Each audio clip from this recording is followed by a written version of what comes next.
Presidente de Transparencia Internacional España, a quien damos la bienvenida y que ya ha asistido a otras comisiones y conoce un poco cómo es esto, ¿no? Vamos a tener hemos instalado, espero que funcione bien, pues lo acabamos de instalar para que pueda explicar de esta forma su comparecencia. Tiene la palabra. Muy bien, pues muy buenas tardes.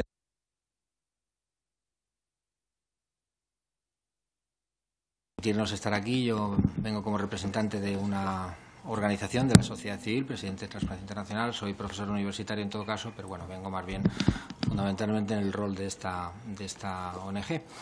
Bueno, mi papel, yo he visto todas las comparecencias anteriores, los textos, etcétera. No les voy a, vamos a decir así, a cansar con pues temas muy jurídicos, muy concretos, etcétera. Mi idea es dar una visión un poco internacional, un poco amplia, quizá algo distinta, entonces, por lo tanto, de lo que se ha visto anteriormente en las anteriores comparecencias y, bueno, enmarcar cómo está España en temas de corrupción según nuestra organización. Y luego ya bajar un poco al plano nacional, pero en principio a nivel internacional y luego ya concretamente lo que venimos proponiendo en cuanto a la temática que abarca esta proposición de ley. Entonces, bueno, pues ese es un poco el objetivo de esta intervención. La ONG Transparencia Internacional, quizá la conozcan ustedes, es una ONG que estamos más o menos en 104, 106 países y, bueno, nuestra idea es propiciar en las dos caras de la moneda, la cara positiva, la cara negativa, es decir, la cara positiva a la transparencia, la cara negativa a la corrupción, la transparencia como mejor antídoto a la corrupción. Entonces intentamos operar a los dos niveles, generando transparencia en la sociedad, intentando que las instituciones todas sean más transparentes y de alguna manera previniendo y combatiendo la corrupción. Nosotros elaboramos, como quizás sepan, varios informes a nivel internacional, que es un poco de los que voy a hablar muy brevemente al principio. El índice de percepción de la corrupción, quizá el más conocido, el más antiguo. El barómetro global de la corrupción, que es más cualitativo, pero es muy significativo también en cuanto a sus conclusiones, sus resultados, etcétera. El índice de fuentes de soborno, también el informe global sobre la corrupción en el mundo. Sobre estos no voy a hablar porque no voy a tener oportunidad y tampoco se ciñen tanto, se ajustan tanto al lema al tema, vamos, de la comisión, de la proposición de ley, etcétera. Y luego también a nivel nacional, aquí en España venimos, desde que nos constituimos en el año 2006, pues venimos haciendo una serie de índices para fomentar la transparencia, para mejorar, para impulsar la transparencia de las instituciones públicas, por ejemplo, los ayuntamientos, los organismos gestores del agua, confederaciones hidrográficas, agencias autonómicas, comunidades autónomas, diputaciones provinciales, parlamentos. También hacemos una evaluación de la transparencia de los parlamentos, de los clubes de fútbol, aunque no son instituciones públicas, pero manejan bastante dinero público. Y también, como quizás sepan algunos de ustedes o sus partidos, pues la evaluación de la transparencia de los partidos políticos, que hemos hecho recientemente la tercera evaluación o la tercera edición. En este contexto, pues bueno, también hacemos, para que vean ustedes algunas de las cosas, las que más relación tienen, hacemos unas cuantas cosas, pero las que más relación tienen con lo que es el tema de la proposición de ley, pues quizás sean los convenios de transparencia con instituciones como el Consejo General del Poder Judicial, el Consejo de la Abogacía, incluso con la Conferencia Episcopal, etcétera, para fomentar e impulsar sus compromisos de la transparencia, peticiones de información de utilidad social. Venimos evaluando el cumplimiento de las instituciones públicas en cuanto a la legislación de contratos, básicamente la legislación de publicidad de los contratos. Sigue siendo inadmisiblemente baja, a mi juicio, el nivel de cumplimiento de las instituciones públicas en cuanto a esa obligación que tienen de publicar los contratos en la plataforma de contratación del sector público. Tenemos varias comisiones de trabajo, genéricas, sector financiero, etcétera, y otra que nos interesa, también por eso la subrayo, es la de prevención de la corrupción en contratos públicos y licitaciones, que viene trabajando hace 2 años y medio más o menos, y venimos elaborando una serie de propuestas a partidos en las anteriores elecciones, tanto a los partidos como a los grupos parlamentarios. Les propusimos y les enviamos, como quizás sepan algunos de ustedes, pues 60 medidas, 45 relativas a los contratos y 15 respecto a las subvenciones sobre contratos y licitaciones públicas. También hemos ido enviando mejoras al proyecto de ley de contratos, hemos ido también elaborando enmiendas para el proyecto de ley. Proyecto de Integridad, que es un proyecto bastante ambicioso, pero en fin, no voy a hablar de él. Estudios coordinados internacionalmente, tenemos una revista internacional, etcétera. Y luego también hemos elaborado, que también tiene que ver con el tema, digamos, de la transparencia en la contratación, que es donde están los nichos fundamentalmente, los vestigios de mayor corrupción. Antiguamente, como quizás como sabrán ustedes perfectamente, pues estaba concentrada la corrupción en el mundo de la corrupción urbanística, inmobiliaria, etcétera. Luego se ha trasladado en buena medida al tema de la contratación, licitaciones, subvenciones, etcétera. En cuanto a España, pues por trazar una especie de diagnóstico desde nuestra organización de cómo estamos o cómo está nuestro país en el ámbito internacional, pues como quizás sepan, el índice de percepción a la corrupción, que lo llevamos haciendo bastantes años, el último que presentamos en enero de este año, aunque es el que corresponde a 2016, hacemos una clasificación de 176 países por su nivel de corrupción según la percepción en cada país. Cada país se autoevalúa, una serie de instituciones, encuestas, etcétera, que se hacen. Se mide la percepción a través de 13 macroencuestas de organismos internacionales, se conjugan luego todos los resultados y los resultados así a nivel global son la existencia de una fuerte correlación positiva entre corrupción y pobreza, una correlación negativa o inversa entre corrupción y libertad de prensa, también es lógico. Y los resultados así muy someramente, 122 países, es decir, una gran mayoría, el 70% están suspensos según este índice, y lo peor es que hay bastantes países que están muy suspensos, es decir, 54 países están por debajo de 30 sobre 100, 30 o menos. Hay una horquilla global entre 90, que son los países nórdicos, Dinamarca, Nueva Zelanda, Finlandia, etcétera, y luego países muy abajo, como son Somalia, en fin, son estados fallidos, estados totalitarios, etcétera, que son los que vemos ahí. Entonces hay una horquilla muy amplia entre los que están arriba del todo y los que están más abajo. Análisis regional, simplemente por mencionar muy brevemente, Unión Europea, pues somos el área del mundo más privilegiada en ese sentido en cuanto a este índice. No es que sean los resultados para tirar cohetes, pero en todo caso son 22 aprobados y suspensos. Europa del Este y Asia Central, 19 países, un solo aprobado. Oriente Medio y Norte de África, 3 aprobados y 15 suspensos. América Norte a Sur, bastantes diferencias entre norte y sur, y dentro del sur también. Bueno, sobre todo Centroamérica es lo que está más contaminado. Y luego, también Asia y Pacífico, bastantes suspensos, y sobre todo África, ya no digamos el África subsahariana, que es el área más, como sabemos, más desfavorecida, más abandonada de esta aldea global, pues claro, 5 aprobados, 40 suspensos, y luego 24 países están muy suspensos. España, por encuadrarnos, que es un poco el objetivo también dentro de este ámbito, pues venimos bajando desde el año 2004, que si ven ustedes ahí 7,1, sobre 10 era, luego se cambió la escala sobre 100, pero es más o menos lo mismo, 7, 2005, 6,8, 6,7, 6,5, 6,1, 6,1, 6,2, un pequeño repunte, 65, 2012, 59, 2013, 60, en 2015, 58, y en 2016, como estaba puesto ahí arriba, es 58, es decir, hemos ido bajando en puntuación, hemos llegado a repetir 58, que es la puntuación más baja. Esperemos que sea un punto de inflexión y que luego volvamos a empezar a subir, pero en cualquier caso, estábamos en el puesto 36 en el 2015, hemos bajado 5 puestos al 41, entre 176, porque hay otros países que nos han adelantado, como es lógico, pero la puntuación es la misma. Y luego, como nos tenemos que jugar con nuestros vecinos, que son los de Europa, pues claro, lógicamente la situación es bastante distinta, porque aunque claro, 41 entre 176, podemos decir, pues estamos muy bien, tal como está el mundo, pero claro, si nos comparamos con los países de aquí de Europa, pues estamos en el puesto 17 entre los 28 países de la Unión, entonces estamos por encima de Grecia, de Italia y una buena parte de los países del este, pero estamos lejos de Dinamarca, Finlandia y Suecia. Entonces, de alguna manera, pues es una visión que contrasta, porque estos son encuestas que se hacen entre muy diversos colectivos, como he dicho antes, entonces cada país nos autoevaluamos, lo que quiere decir pues que de alguna manera todos los encuestados, ciudadanos, etcétera, pues tienen una visión, digamos, bastante negativa de la situación, esa alarma social que todos sabemos que hay, porque están surgiendo casos y casos constantemente. Quizá algunos sean antiguos, otros que se dilatan en el tiempo, porque también es verdad que la justicia es un poco lenta, aunque va siendo efectiva, cada vez más efectiva. Y bueno, pues en todo caso me permito simplemente trazar la imagen, el flash de cómo está según los índices que elaboramos en nuestra organización. Bueno, estas son todas las estadísticas que están ahí, pongo un par de ejemplos de cómo están los países, toda la desviación típica, o sea, todas las coordenadas técnicas de esto. Y luego pues una imagen cromática, sintética, de cómo está el mundo a nivel global. Entonces, bueno, pues hay enormes cantidades, países, continentes, etcétera, que está muy oscuro, muy rojo. Es fácil adivinar que cuanto más oscuro, pues peor se está en este índice, y los países del norte, los más ricos, los más avanzados, etcétera, pues son los más claros, los más amarillos, naranjas, etcétera. Bueno, pues esta es una imagen cromática de resumen. Otro índice también muy importante que nos va a servir para encuadrar cómo estamos es el denominado Barómetro Global de la Corrupción, que de alguna manera el último que se hizo a nivel mundial, 107 países, 114.000 ciudadanos, mide la percepción ya, penetra más en sectores.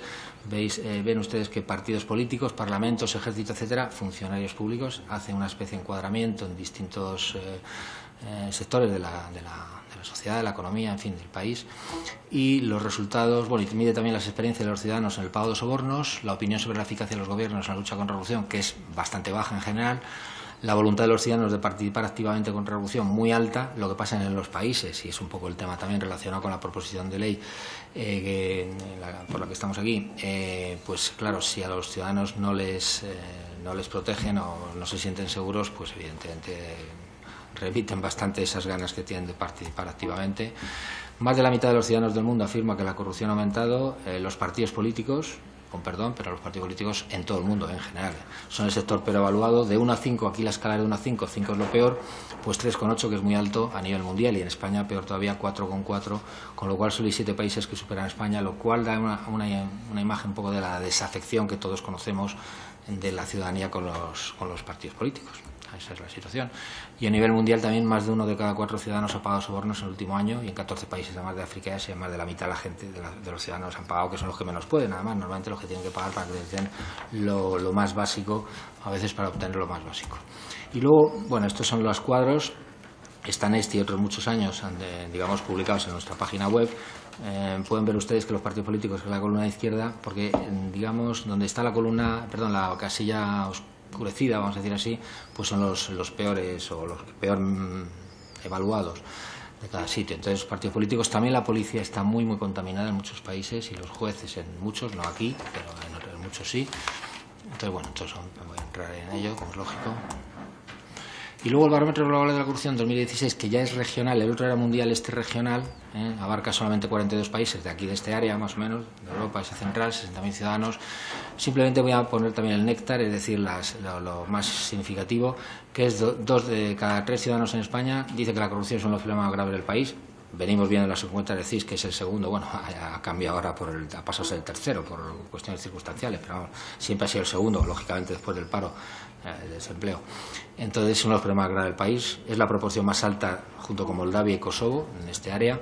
Los países que peor evalúan a sus gobiernos en la lucha contra la corrupción son Ucrania, Moldavia, Bosnia y Herzegovina y España. En España, el 88% de los ciudadanos afirman que las personas de los sectores más ricos influyen indebidamente en las decisiones políticas, y en España se pagan pocos sobornos. La verdad es que en ese sentido sí que salimos bien. En el contexto comparativo internacional, 2-3% dicen los ciudadanos que han pagado alguna vez alguna cosa para colarse en algún sitio, vamos, en alguna licitación o para que les haga. Pero bueno, en general es pequeña, esa sí que es pequeña respecto a otras figuras, otras ideas, otras concepciones de la corrupción.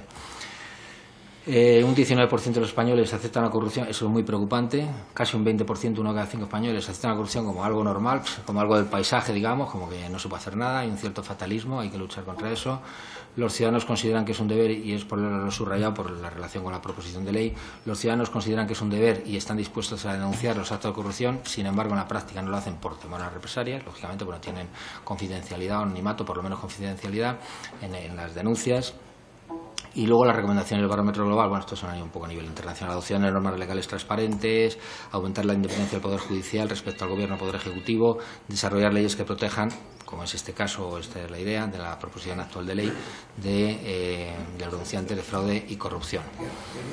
Evaluación del nivel bueno, también sencillamente mencionar que yo creo que es significativo un poco para resaltar la labor que podemos hacer entre todos, sociedad civil con partidos políticos. Nosotros hemos medido el nivel de transparencia y apertura informativa de los 11 principales partidos políticos que habíamos, bueno, eran 12, pero uno, digamos, desapareció, pues entonces 11 partidos políticos a través de, en este caso, de 30 indicadores correspondientes a 4 áreas de transparencia. 10 indicadores habían sido los que habíamos utilizado en 2014 y 2015. 2014 fue bastante negativa la situación, porque prácticamente los partidos no publicaban las cosas más básicas. Luego ya en 2015 sí, y luego ya pues lo que intentamos con este índice, no tratamos de hacer tanto un ranking a ver quién sale el índice, el más, el menos, sino sencillamente de impulsar un importante aumento de los documentos, porque los partidos, en cuanto se ven, bueno, controlados por la sociedad, etcétera, pues les interesa pues salir bien, digamos, en la imagen. Entonces, la información que los partidos publican y ponen a disposición de los ciudadanos. En marzo de 2017 enviamos un envío previo.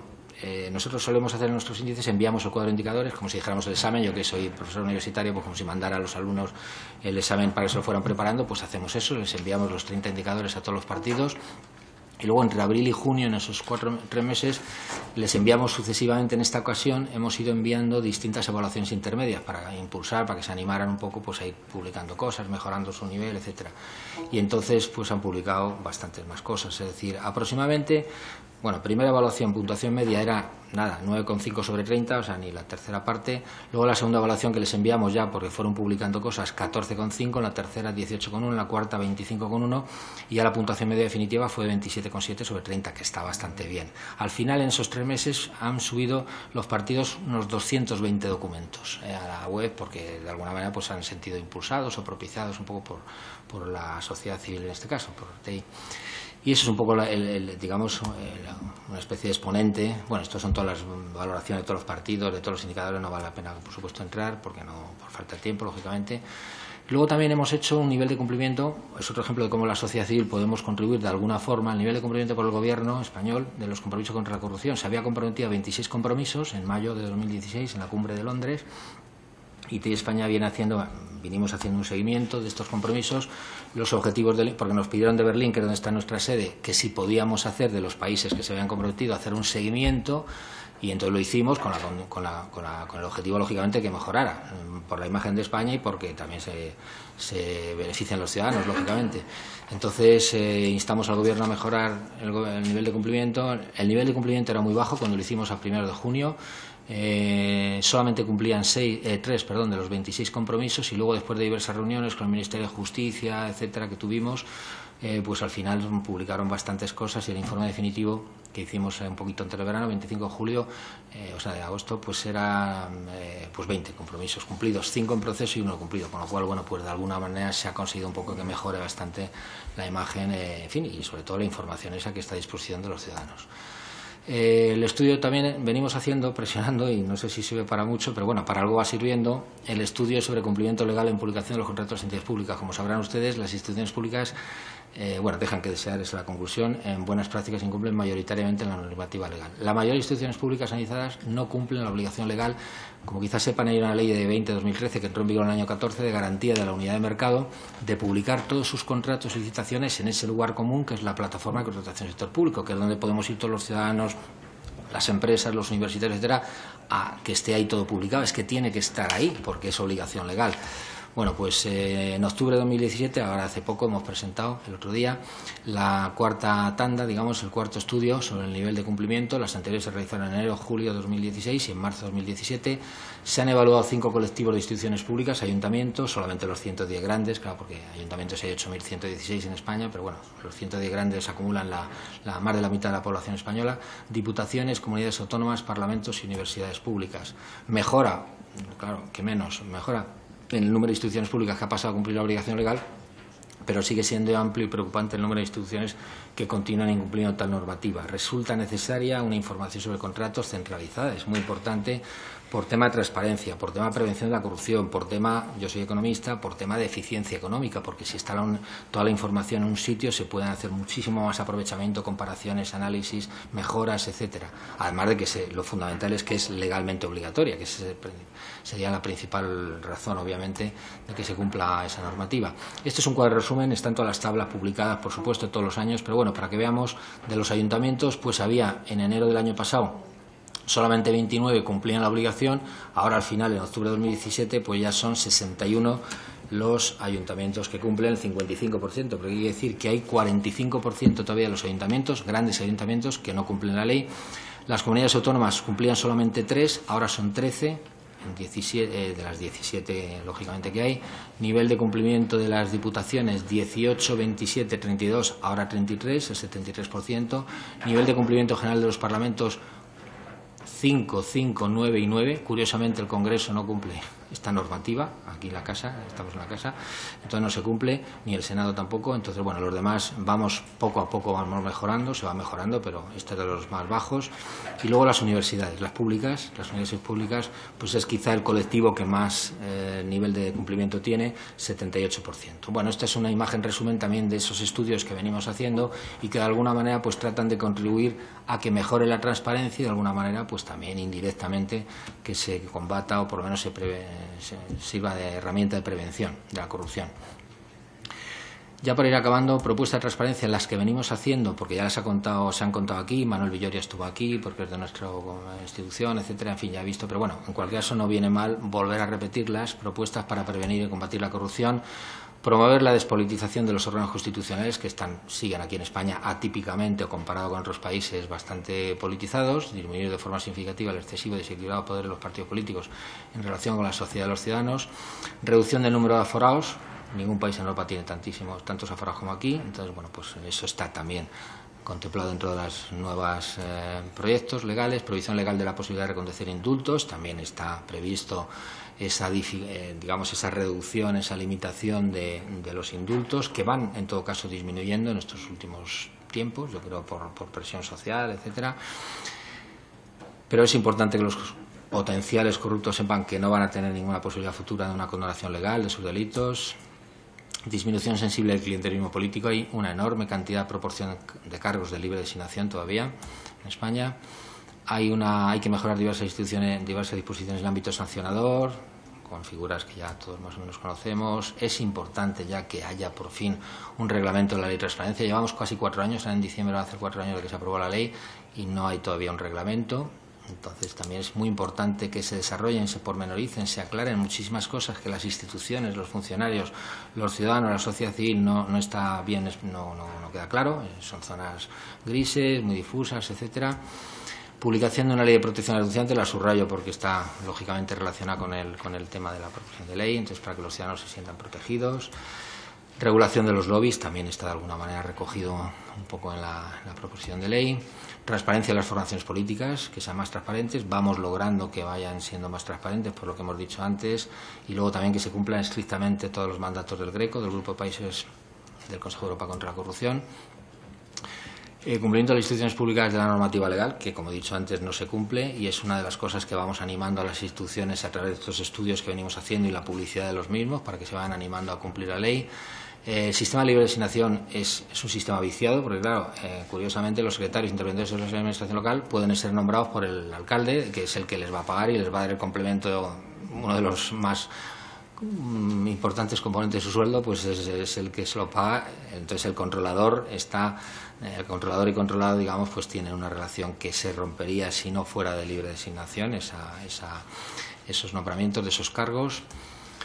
Y luego la educación es lo más importante también a nivel medio y largo plazo. Los partidos, los grupos y los parlamentarios han de entender y trabajar en ello que la solución más efectiva es mejorar, prevenir la corrupción a través de la educación de los ciudadanos, debiendo fomentar medidas para que en los distintos niveles educativos, aunque cada vez hacemos más en los colegios, nosotros tenemos experiencias con colegios, vamos a colegios a hablarles de esto, etcétera, pero una cosa es eso y una cosa es el voluntarismo y otra cosa es que de verdad estén establecidas, digamos, asignaturas, créditos, seminarios, si estamos hablando de la universidad, que propicien ese tipo de conceptos, ese tipo de valores, etcétera. Propuestas para aumentar la independencia. Creemos que tiene que también aumentar la independencia y la transparencia de la Fiscalía General. Necesidad urgente de un código ético, que es muy importante, que no lo hay. Un código ético de la Fiscalía, igual que lo hay otras muchas instituciones. Que se acabe con la dependencia financiera de la Fiscalía respecto al respecto al Gobierno, al Ministerio de Justicia, porque eso dificulta la independencia, la transparencia.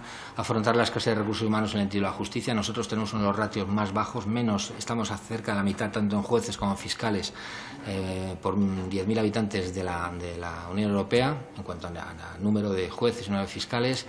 Transparencia de los nombramientos puede mejorar bastante. La reforma jurídica de la carrera fiscal, en fin, todo esto está muy desarrollado, por supuesto, en documentos que hemos publicado, informes, pero bueno, aquí vengo simplemente a mencionar lo más significativo: transparencia en los planes de actuación de los fiscales y autonomía en la dotación de nuevas plazas de fiscales. Todas esas cosas tienen que mejorar a nuestro juicio para que, de alguna manera, pues ese sombra que hay de duda, por no decir sospecha, de que hay una vinculación entre fiscalía, gobierno, etcétera, eso hay que romperlo, porque además no tiene por qué ser así, ni decimos que sea así, pero es mejor que se verifique y que se asegure y se muestre la independencia con todas estas medidas. Y los partidos políticos siempre venimos diciendo, y aprovecho el momento que estoy aquí, pues han de responder a la demanda de los ciudadanos y no tenerse hasta conseguir un verdadero pacto integral contra la corrupción, que es lo que queremos los ciudadanos y la sociedad civil. Ya vamos a ir acabando. Y luego algunas otras propuestas políticas de España, que ya las hemos enviado, a las enmiendas, a los partidos, a los grupos, etcétera, pero bueno, las menciono aquí. Se recomienda que la ampliación del plazo máximo de la resolución de la denuncia se acompañe, y perdón las personas que hacen la taquigrafía, que hablo muy rápido, pero vamos, se recomienda que la ampliación del plazo máximo de la resolución de la denuncia se acompañe de un escrito motivado. Se recomienda dotar a la autoridad independiente de recursos suficientes.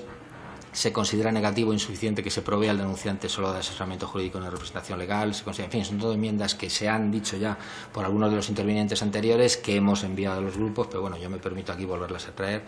Incorporación más allá del preámbulo de una mención concreta a la situación específica de los denunciantes, porque nosotros entendemos la protección del denunciante integral, no solamente en los funcionarios, empleados públicos, sino también en las empresas, es muy importante, entonces que no provienen del ámbito de la administración pública, de tal forma que sirva de orientación a las empresas privadas para el desarrollo y aplicación de sus propios planes de protección de denunciantes. Y ya ir acabando, ahora sí que acabo, posibles soluciones para el problema de la corrupción, pues hombre, si fueran fáciles, pues estaría resuelto, pero me temo que son complicadas. Pero bueno, fomentar la transparencia es lo que venimos diciendo a todos los niveles, entidades públicas, empresas, ONGs. Y también impulso hay que ser positivo, proactivo, positivo, no dar un solo paso atrás, pero ser siempre positivo. Vamos ampliando ese frente social que cada vez tenemos más, los jueces y fiscales que son cada vez más beligerantes contra la corrupción, que es de agradecer, la Fuerza de Seguridad, UDEF, de la Policía, UCO de la Guardia Civil, que son cada vez más eficaces, tiene gente joven y no joven, pero más preparada, más que están muy avanzados, y yo creo que es bueno que cuenten con el impulso, con el apoyo. La sociedad civil, que hacemos lo que podemos, pero bueno, somos crecientemente activos, los medios de comunicación, cada vez hay un mayor creciente pedido de investigación, las universidades, que cada vez ponemos más cursos, seminarios, más créditos sobre este tema, y ciudadanos, que también es el impulso fundamental, porque cada vez estamos más indignados y con ánimo de denunciar. Entonces, eso, entre todos, yo creo que es un frente que de alguna manera pues tenemos que consolidar, y yo creo que vamos por buen camino. Soy positivo, y ya lo acabo con esto. 3 niveles de actuaciones. A corto plazo, que se apliquen las leyes y otras normas legales, que se apliquen efectivamente, que hay países, esto ya es más general, son unas conclusiones nuestras a nivel de organización, pero bueno, aquí en España pasa lo mismo, no se cumple, por ejemplo, la ley que he dicho antes, no se cumple, entonces hay que cumplir primero las leyes que ya están aprobadas. Segundo, a medio plazo se vayan modificando y creando nuevas leyes, nuevas normas, siempre de acuerdo con la Convención de la ONU contra la corrupción y otros convenios internacionales.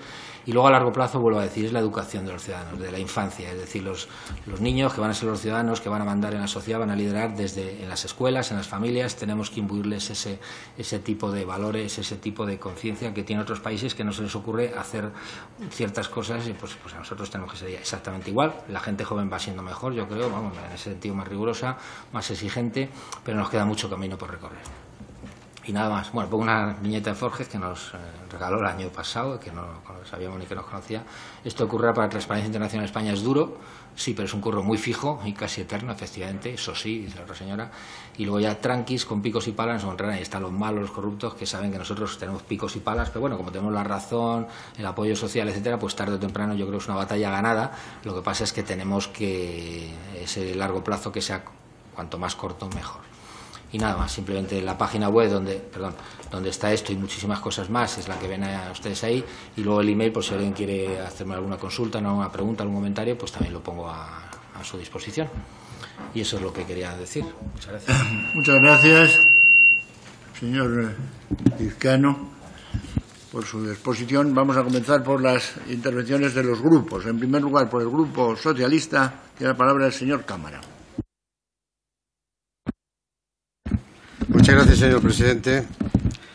Señor Lizcano, permítame que en primer lugar pues le dé la bienvenida en nombre del Grupo Parlamentario Socialista como compareciente a esta comisión, y que le agradezca también en su nombre pues el esfuerzo que ha realizado y la exposición que nos ha hecho, con una concentración de datos verdaderamente espectacular, que contienen numerosísimas, no ya datos, sino muchas ideas y muchos conceptos, muchas ideas fuerza, podríamos decir, ¿no?, que nos servirán para enfocar no ya solo esta proposición de ley en concreto, sino cualquier otra medida que se pudiera adoptar en relación con la lucha contra la corrupción y todo lo que le está asociado. Desde luego, son muchos los datos condensados que hay ahí.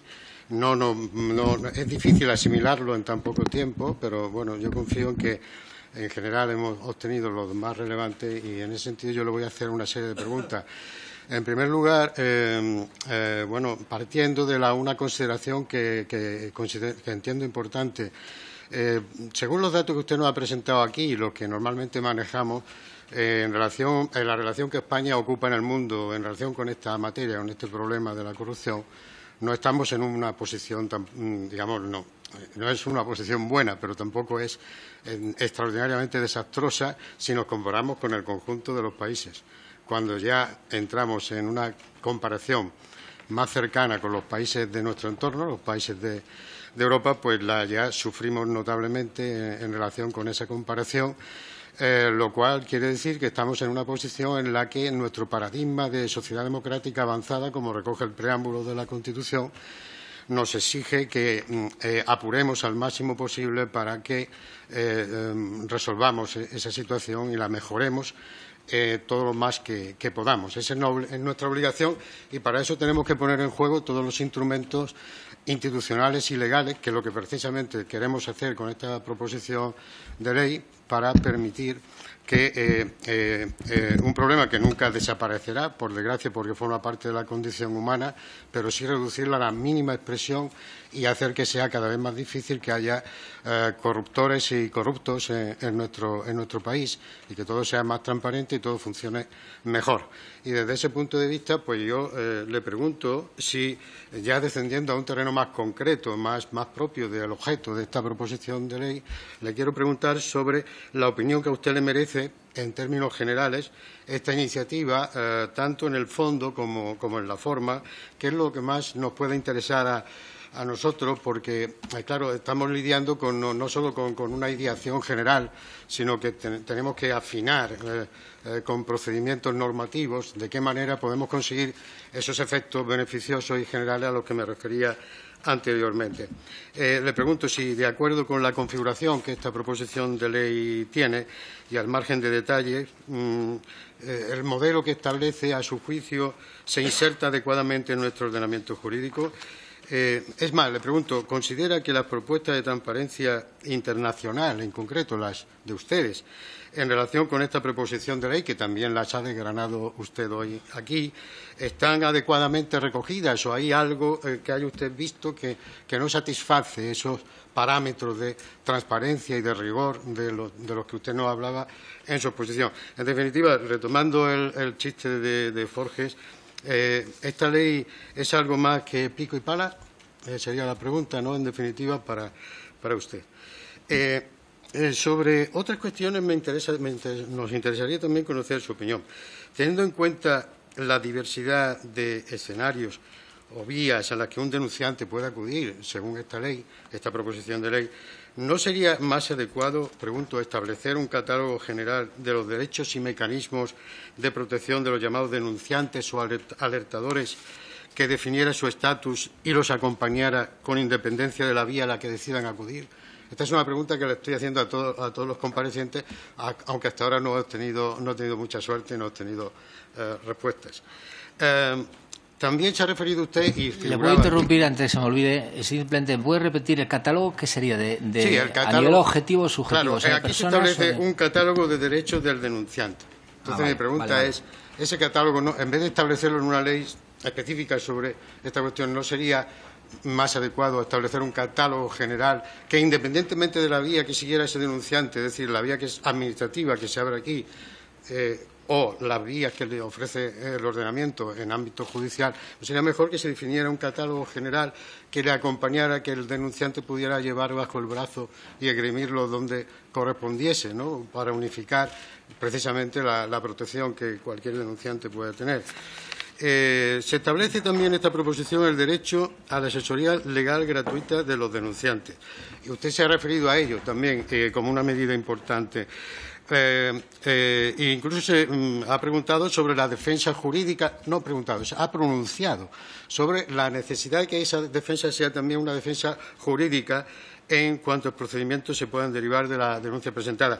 Siendo eso así, le preguntaría con qué alcance, porque claro, la defensa jurídica es algo tan extenso, tan vasto, que puede dar lugar a tales intervenciones de tanta envergadura que sería necesario proceder a una cierta delimitación de qué alcance podría tener.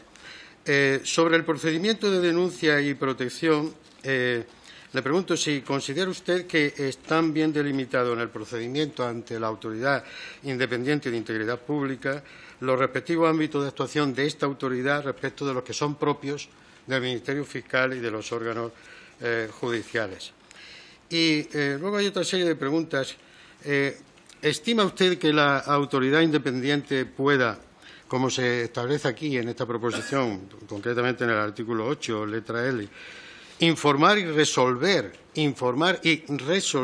con carácter vinculante sobre la idoneidad de las personas que vayan a desempeñar un alto cargo previamente a su nombramiento, así como sobre la idoneidad de los candidatos que comparezcan previamente a su nombramiento o elección en una comisión competente aquí, en el Congreso de los Diputados. Es decir, esta autoridad puede informar y resolver con carácter vinculante en estos casos, que haya una propuesta para elegir en una comisión competente del Congreso de los Diputados o en cualquier otra condición. ¿Debe esta autoridad independiente extender sus competencias al ámbito local y también al autonómico en las comunidades autónomas en las que no existan órganos similares? Y le pregunto también sobre si considera razonable, adecuado, proporcionado, que no pueda ser elegido presidente de la autoridad independiente quien en los 10 años anteriores hubiera desempeñado cargo representativo, alto cargo asimilado en las administraciones públicas o ejercido funciones directivas en partidos u organizaciones sindicales, como establece el artículo 16.2 de la proposición. ¿Considera usted que esa medida es pertinente, es adecuada, es necesaria, es proporcional a su juicio? Usted que es un estudioso de este fenómeno de la corrupción. Y bueno, hay otras dos cuestiones ya para terminar, tres.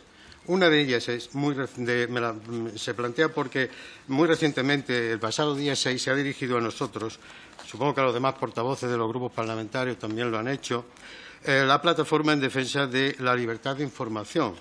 Y nos plantean lo siguiente, que a su juicio la proposición que estamos considerando es muy limitada y deja fuera lo que ellos llaman las filtraciones. Al contrario, insisten, de lo que acaba de aprobar el Parlamento Europeo. Efectivamente, el Parlamento Europeo ha aprobado muy recientemente, el 24 de octubre pasado, como usted sabe, seguramente, unas medidas legítimas para la protección de los denunciantes de irregularidades que en aras del interés público revelan información confidencial sobre las empresas y organismos públicos. Pues bien, esta plataforma considera que se dejan fuera las filtraciones, cuando el Parlamento Europeo habla de que se adopten todas las medidas necesarias para proteger la confidencialidad de las fuentes de información a fin de evitar actuaciones discriminatorias o amenazas. Y en ese sentido propone que se modifique la legislación para que la Fiscalía pueda dejar de acusar por el delito de revelación de secretos cuando la información obtenida pueda fundamentar la persecución de graves delitos de corrupción y sea de prevalente interés público para la ciudadanía, o la modificación del Código Penal en lo relativo a delitos informáticos. En fin, en definitiva, todo esto se podría agrupar bajo una pregunta que fuera, pues, ¿considera usted que esta proposición de ley incluye también una protección suficiente para los casos a los que se refiere esta plataforma, es decir, para los casos de filtraciones, y ya sería suficiente, o habría que hacer un añadido a esta proposición para contemplar de manera específica esa situación, ¿no? Sobre la modificación de la Ley Orgánica del Régimen Electoral General, hay una cuestión que nos preocupa, y es que saber si realmente es entendible que sea conforme con la Constitución esa previsión que se contiene en la disposición adicional primera en cuanto modifica el apartado segundo del artículo 6 de la Ley Orgánica del Régimen Electoral General, que introduce un supuesto de inelegibilidad de los encausados judicialmente por los delitos que ahí se mencionan, desde que sea firme la resolución que acuerde la apertura del juicio oral o el procesamiento y hasta que finalice la causa por todos sus trámites y recursos. Es decir, una persona que ha sido acusada y está siendo enjuiciada, se ha abierto el juicio oral, pero desde luego todavía no ha sido condenada. Entonces, la pregunta va por ahí, si esto realmente, en aras de los objetivos que queremos conseguir con una legislación de esta naturaleza, es aceptable o no desde el punto de vista constitucional. Y, por último, le quiero hacer una reflexión al hilo de lo que usted ha planteado en un punto de sus reflexiones, de las ideas fuertes que ha ido comentando. Se ha referido como algo que hay que combatir, y lo ha especificado así como uno de los objetivos, la politización del Tribunal Constitucional. Yo quisiera preguntarle si realmente usted está convencido de que el Tribunal Constitucional está politizado. Porque, vamos a ver, yo creo que hay cosas que distinguir aquí. Podemos estar en desacuerdo, yo creo que mayoritariamente lo estamos prácticamente todos, o la mayoría al menos, que el sistema que hay de designación de los magistrados pues es manifiestamente mejorable y produce pues una posibilidad de intervención excesiva de los partidos políticos en el protagonismo de esas designaciones de muy diversas maneras. No voy a relatarla aquí con detalle porque no podría, pero esto es un fenómeno para su estudio y para hacer una buena propuesta de reforma constitucional que yo creo que en mi grupo, en el Grupo Socialista, ya la tenemos planteada. Pero no es el caso ahora entrar en este relato. Lo que yo le quiero traer a colación es algo más profundo. Al margen de ese procedimiento de designación, no proporciona la Constitución y la Ley Orgánica las suficientes garantías, duración del mandato, otra garantía de independencia, etcétera, el propio self-restraint que tienen que tener los magistrados constitucionales, que no son cualquiera, que son personas muy formadas, que son catedráticos, magistrados, juristas, en cualquier caso de reconocido prestigio, y sobre todo que hablan no políticamente, sino que hablan a través de sus resoluciones, es decir, a través de las providencias, de los autos y de las sentencias y declaraciones. Y ahí está ese cúmulo ingente, tan vasto, tan amplio, tan complejo de jurisprudencia del Tribunal Constitucional que yo modestamente estudié durante una etapa larga, incluyendo los votos particulares, hasta el año 91, desde que empezó la actividad del Tribunal, y sinceramente yo no encontré una división política del Tribunal en ese estudio. Como tampoco, por ejemplo, Pilar del Castillo, que hizo otro estudio relevante sobre el tema, utilizando un procedimiento propio de la ciencia política, también llegó al convencimiento de que no era posible sostener que había una división a dos o a tres o a los que fueran políticamente hablando en el seno del Tribunal. Pero eso se ha hecho estudiando el fondo de las resoluciones, las decisiones que adopta el Tribunal, que tienen que ser siempre jurídicas, nunca políticas. No pueden estar nunca políticamente fundamentadas, sino jurídicamente sostenidas. ¿Por qué digo esto? Es una reflexión porque a mí me preocupa también el grado de aceptación acrítica que se hace ya generalmente en la sociedad española, sostenida muchas veces por los medios, de que el Tribunal Constitucional, un órgano que es fundamental para nosotros, que es el corolario del Estado social y democrático de derecho, porque se está encargado de proteger la normatividad de la Constitución, pues se ha visto por la mayoría de la sociedad como un órgano que está politizado. Y no es verdad. Por lo menos yo lo creo así y creo que tengo el deber de decirlo aquí, sobre todo para matizar una de las conclusiones que usted nos ha presentado de su estudio. Muchas gracias. Muchas gracias, señor Cámara. Y por el Grupo de Unidos Podemos en Común, Podem en Marea, tiene la palabra el señor Errejón. Muchas gracias, señor presidente. Gracias, señor Lizcano, por la exposición que nos ha hecho, y también gracias en nombre de mi grupo parlamentario por todos estos años de haber trabajado, me refiero a su organización, a Transparencia Internacional, un poco como vigía de lo que hoy ya se percibe por la amplia mayoría de la sociedad española como la mayor amenaza para nuestras instituciones y para nuestra democracia, que es el secuestro del Estado de Derecho por los sectores más privilegiados que consiguen escaparse del control de las leyes, siendo la corrupción el método privilegiado, y gracias por el conjunto de informes que han ido alertando en los últimos años también sobre el daño que le hacían, incluso aunque esos informes no fueran escuchados, también sobre el daño que estos comportamientos le hacían a la confianza ciudadana en nuestro sistema político y en las instituciones.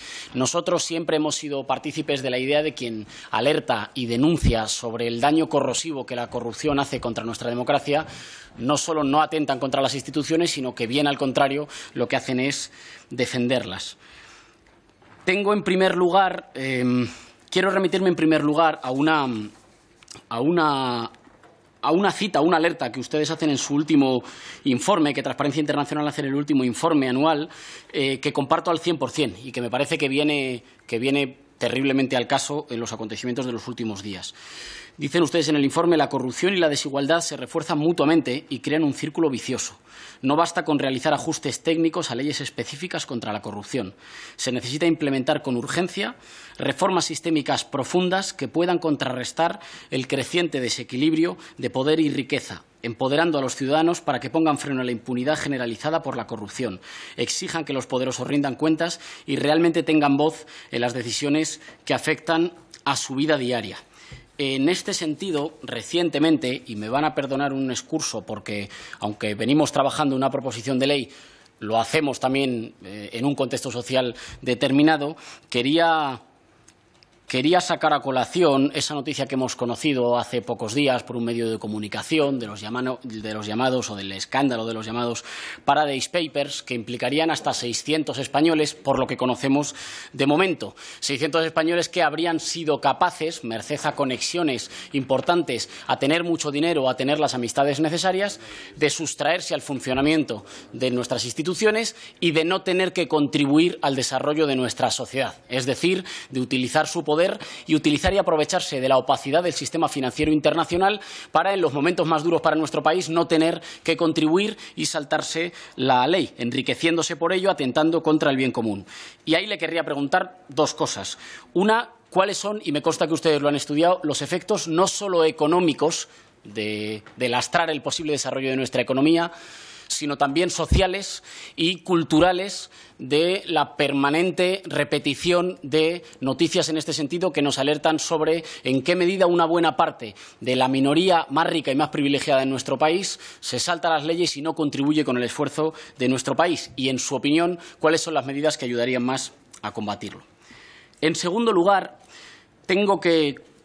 ya pude manifestarle yo creo que ustedes sacaron el informe de este año en febrero, corríjame si me equivoco, y ya pude preguntarle en aquella ocasión al ministro de Justicia, al señor Catalá, sobre su valoración de que España siguiera perdiendo puestos en el ranking de percepción de la corrupción, o, en otros términos, fuera percibido como un país en el que la corrupción está más extendida y sale más gratis.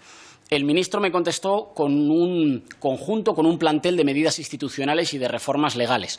Y yo me refería más bien a una cuestión que me consta también que ustedes estudian, que tiene que ver con un fenómeno más bien de tipo cultural, que sé que es complicado, que sé que no es unidimensional, que sé que no se soluciona con dos, digamos, propuestas simplificadas, pero que merece también un tratamiento cultural. Tiene que ver con lo que podríamos denominar la cultura de la impunidad. La sensación generalmente extendida entre la ciudadanía española que los corruptos suelen a menudo irse de rositas. Uno podrá estudiar si estadísticamente esto es más cierto o menos cierto. Es verdad que en nuestro país hemos tenido casos como una amnistía fiscal decretada por el ministro de Hacienda que luego el Constitucional rechaza, un antiguo ministro de Interior que se reúne con Rato para tratar de su caso, una reprobación del fiscal general y del ministro de Justicia por parte del Parlamento español o la dimisión del fiscal anticorrupción. Me da la sensación que estos elementos pueden contribuir a reforzar una cultura de la impunidad según la cual, incluso en los casos en los que se descubren casos o tramas de corrupción, muy a menudo los investigados tienen un trato de favor en función del poder político o económico acumulado y muy a menudo se suelen salir de rositas. Le quería preguntar si, en su opinión, esta percepción de la cultura de la impunidad está fundamentada, qué medidas lo han estimulado y cuáles son los efectos de esta cultura de la impunidad y cuáles son, en su opinión, las mejores disposiciones que se podrían tomar para combatirla. Luego, dos temas que son ya temas que hemos tratado con todos los comparecientes en la comisión y que creo saber su respuesta, pero me interesa que quede clara. Ustedes, en su informe de octubre del 2015, sugerían, por una parte, crear canales para la información o la denuncia de presuntos fraudes en la contratación pública y, por otra parte, la toma de medidas de protección excepcionales para proteger a los alertadores. Ustedes ahí señalaban que no solo se producen en la contratación pública posibles fraudes o corrupción en las administraciones públicas, sino que muy a menudo se producen en empresas públicas o en las externalizaciones con empresas privadas. Y, por tanto, nosotros aquí hemos discutido mucho, me parece que hay un consenso al respecto de que la especial protección no debería ir solo para funcionarios, sino que se debería extender también a todo tipo de trabajadores o de ciudadanos que puedan tener conocimiento de estos casos. El segundo tema clásico al respecto tiene que ver con la cuestión del anonimato. Y mi pregunta ahí es muy sencilla. Si le parece a usted que hay que investigar en todos los casos y con el mismo rigor las denuncias o las alertas anónimas, y si le parece que esto podría ofrecer un cierto estímulo o promover una cierta cultura cívica, porque ofrece garantías precisamente a esa mayoría ciudadana que desearía colaborar contra la corrupción y, sin embargo, piensa que los costes de significarse señalando o ayudando a investigar casos de corrupción son demasiado altos. Después, tengo interés en que usted se pudiera pronunciar sobre un elemento que va en la proposición de ley, que es la Autoridad Independiente para la Protección del Alertador y la Formalización de Denuncias, que está muy inspirado en la Agencia de Prevención y Lucha contra el Fraude y la Corrupción, que ha salido adelante en la Comunidad Valenciana. Y me gustaría su valoración al respecto, de su funcionamiento, de su rendimiento y de los efectos que se pueden esperar. Pero asociado a eso, me interesa particularmente si usted le pudiera dedicar unos segundos a la cuestión de las infracciones y de las sanciones. Creo que, si bien esta proposición de ley se inspira en esa agencia valenciana para muchos asuntos, sin embargo lo desarrolla mucho menos en lo que tiene que ver con establecer cuáles son las infracciones por no colaboración de las administraciones públicas cuando se les solicite por parte de esta agencia de prevención o de esta autoridad independiente contra la corrupción. En la medida en que no están bien tipificados cuáles pueden ser las infracciones por no colaborar las administraciones públicas con esta autoridad independiente, nosotros nos tememos que pueda pasar algo similar con lo que ocurrió con la Ley de Transparencia, que sea, digamos, un abanico de buenas recomendaciones que, sin embargo, no tengan fuerza coactiva para convertirse en ley y, por tanto, para ser obligatorias. Y nos interesa la cuestión de tipificar bien las infracciones, y qué pensaría usted al respecto, y la cuestión de especificar cuáles son las sanciones en cada caso, que a nosotros nos parece que deberían ir un poco más lejos de los 3.000 euros, que, teniendo en cuenta las cifras que se manejan en las tramas de corrupción, de los 3.000 euros que se establece en la proposición. La última cuestión tiene que ver con un tema que ustedes llevan alertando desde hace mucho tiempo, que tiene que ver con la escasa, por no decir inexistente, regulación de la actividad de los lobbies y de los lobistas en España. Señalaba en uno de sus informes, que nos lo proyectaba en la presentación, que y este es un dato que me parece enormemente preocupante, el 88% de los españoles declaran que tienen la sensación de que los ricos influyen indebidamente en las decisiones públicas, más allá de lo que les otorga sus derechos ciudadanos como ciudadanos en igualdad de condiciones con todos los demás. Bien, me parece que la cuestión de los lobbies no es ajena, porque todo el mundo sabe que los pobres no tienen lobbies. Los lobbies responden casi siempre al poder económico concentrado, a una minoría que no tiene muchos votos, pero tiene mucho dinero como para contratar lobistas. Ustedes en el informe del año 2014 señalaban que en la práctica en España no hay regulación de los lobbies. No tenemos una regulación a nivel de nuestros socios europeos sobre la actividad de los lobbies. Y me temo que, aunque hay cosas en las que hemos avanzado, en esto hemos avanzado muy poco. Y, por tanto, le quería pedir su opinión sobre algunas medidas. La primera de nuestras propuestas sería la acreditación obligatoria de los lobistas cuando estén trabajando en instituciones públicas y representativas. La segunda tiene que ver con que faciliten información sobre las reuniones que tienen, con quién tienen las reuniones, para beneficiar a quién tienen esas reuniones y con qué objeto tienen las reuniones, compartiendo la información a la que tengan acceso durante las mismas o la información que soliciten, porque es información pública sobre la actividad de los partidos políticos o los grupos parlamentarios y, por tanto, no deberían tener acceso a ella solo quienes pueden pagar a un lobista, sino el conjunto de la ciudadanía. Y, en tercer lugar, la propuesta de que los lobbies tengan la obligación de contarle al conjunto de la ciudadanía y a nuestras instituciones públicas si contratan a asesores parlamentarios o a gente que han sido asesores en grupos parlamentarios o de formaciones políticas hasta 5 años después de que lo hayan sido. Porque tenemos la sensación, y a lo mejor a usted le parece un exceso de sospecha, que muy a menudo resulta que quienes tienen mucho dinero pueden contratar la información y los servicios de quienes han accedido a esa información por ser representantes o asesores de representantes de la soberanía popular. Nos tememos que la información, por ser representante de la soberanía popular, se pueda comprar y creemos que hay que ponerle ciertos límites y que hay que garantizar más transparencia para que los ciudadanos, al votar, sepan a quién están votando y qué intereses se obedecen en cada caso. Muchas gracias. Muchas gracias, señor Errejón. Y por Ciudadanos tiene la palabra el señor Prendes. Sí, muchas gracias, señor presidente. Muchas gracias, señor Lizcano, por su comparecencia y sus aportaciones siempre interesantes. Yo creo que voy a hacer una intervención más breve que la que han hecho mis predecesores en el uso de la palabra, ¿no? Entre otras cosas, porque yo creo que lo interesante es escucharles precisamente a ustedes, a los comparecientes, y no hacer una tesis aprovechando cada una de las comparecencias de expertos, ¿no? Pero además por una segunda cuestión, y es que usted ha hecho referencia a ese manifiesto y propuestas de transparencia internacional sobre la corrupción de España, que le confieso, lo digo aquí y no tengo ningún empacho en reconocerlo, porque además es palmario y contrastándolo incluso con la propia estructura de la ley se puede comprobar que ha sido una de las fuentes de las que mi grupo ha bebido a la hora de elaborar esta propuesta legislativa. Cuando uno comprueba esas propuestas a las que usted ha hecho referencia aquí, e incluso los apartados de la propia ley, no digo que coincidan miméticamente, pero tienen una gran coincidencia, ¿no? Y además, le digo, hay una frase que ustedes incorporan en ese manifiesto y que además está en relación con uno de los datos de ese barómetro que a nosotros realmente nos preocupa, y que le digo que fue uno de los elementos de reflexión previo por lo cual a nosotros nos parecía que una ley como esta era absolutamente imprescindible y necesaria. Y ustedes dicen que son necesarias una serie de medidas urgentes a nivel integral y en distintos ámbitos institucionales y también sociales. Esa frase que ustedes recogen en el manifiesto es la filosofía que inspira precisamente esta norma.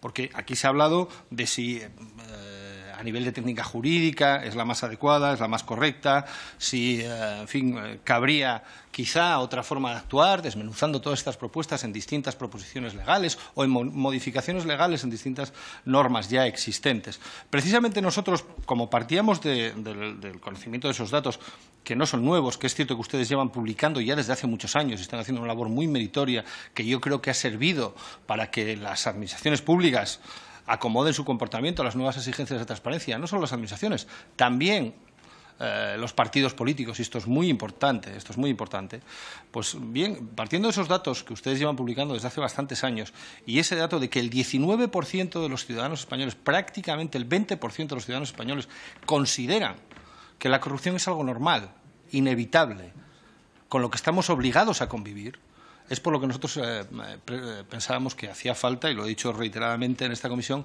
un puñetazo encima de la mesa y, por lo tanto, una actuación urgente e integral, y actuando en un momento concreto y no deslavazando esas actuaciones en distintas propuestas de reforma que, al final, yo creo que no lanzarían el mensaje adecuado a la sociedad, sino que reforzarían esa idea o esa sensación de que, bueno, por mucho que hagamos, la actuación contra la corrupción nunca tendrá efectos y tendremos que convivir con ella. Por lo tanto, vuelvo a decir, me parece que hay una filosofía que subyace en su manifiesto que, de alguna manera, nosotros, con toda la humildad del mundo y seguramente con muchísimos defectos, hemos tratado de trasladar a este texto legal. Hablaba usted de cómo, y desde la óptica, digamos, de un profesional de la economía, también cómo esto afecta al funcionamiento de nuestro sistema económico. Es evidente que nosotros también hacemos un análisis de cómo la corrupción ha sido uno de los grandes frenos al desarrollo económico en España y, desde luego, ha supuesto una sangría de recursos públicos que ha lastrado nuestro crecimiento y que está en buena parte en la base de esta crisis de la que hemos empezado a atisbar la salida, digámoslo así, ¿no? Y, por lo tanto, nos importa mucho a lo que usted ha hecho referencia, ¿no? Al cumplimiento de esa ley de unidad de mercado y a la publicación integral de los contratos de todas las administraciones públicas. Hay datos que nos parece que son absolutamente sonrojantes, ¿no? El hecho de que en las administraciones locales el 45% no cumpla. Incluso, hay que decirlo así, y uno que forma parte del órgano de gobierno de esta Cámara, pues, en fin, le provoca una reflexión, y seguramente que una reflexión que tendremos que evaluar, el hecho de que esta Cámara no cumpla con la totalidad de esas obligaciones de transparencia que ustedes consideran que hay que trasladar, ¿no? Pero en el cumplimiento de esa ley de garantía de unidad de mercado y la obligación de publicar los contratos, quiero hacer referencia a precisamente a las modificaciones que incorporamos en la Ley de Transparencia en este texto legal, donde hacemos obligatoria, precisamente, ampliamos mucho más las obligaciones de publicidad activa de las administraciones públicas y hacemos obligatoria la publicidad integral de todos los contratos, incorporando quiénes son los contratistas, quiénes están detrás de estas entidades que obtienen contratos de la administración pública y la totalidad del proceso de licitación, cosa que ahora mismo no es así. Por lo tanto, tratamos de incorporar, no sé si vuelvo a decir de la forma más adecuada, pero sí tratamos de incorporar una serie de obligaciones que ahora no existen o que al menos no se está dando cumplimiento con la normativa legal, porque también incorporamos una serie de sanciones previstas para el caso de que eso no se cumpla, que era una de las fallas, uno de los defectos de la Ley de Transparencia del año 2013, y nosotros lo que nos parece es que toda obligación legal y mucho más para una administración pública tiene que llevar aparejado un régimen de sanción para cumplir, para que sea efectiva y se pueda exigir su cumplimiento. Por eso es muy importante que haya una autoridad independiente que de alguna manera controle el cumplimiento de estas administraciones. Y no nos vale los mecanismos que existen ahora mismo, que están integrados dentro del cuerpo, dentro de la estructura de la administración pública, y que nos parece que por carecer de ese elemento esencial de la independencia no son los organismos adecuados para, en su caso, aplicar ese régimen sancionador y hacer cumplir esas medidas de transparencia cuando alguna administración no lo lleve a cabo. Ha hecho usted referencia, efectivamente, a una serie de enmiendas que nos han hecho llegar a todos los grupos, a nuestro grupo también, y algunas de las cuales ya le digo que vamos a incorporar en el proceso de enmiendas porque nos parece que mejoran el texto legal y están en la línea de la filosofía que comparte nuestro partido, sobre todo lo que es ampliar el ámbito de protección a todas las personas que tienen relación con la administración pública.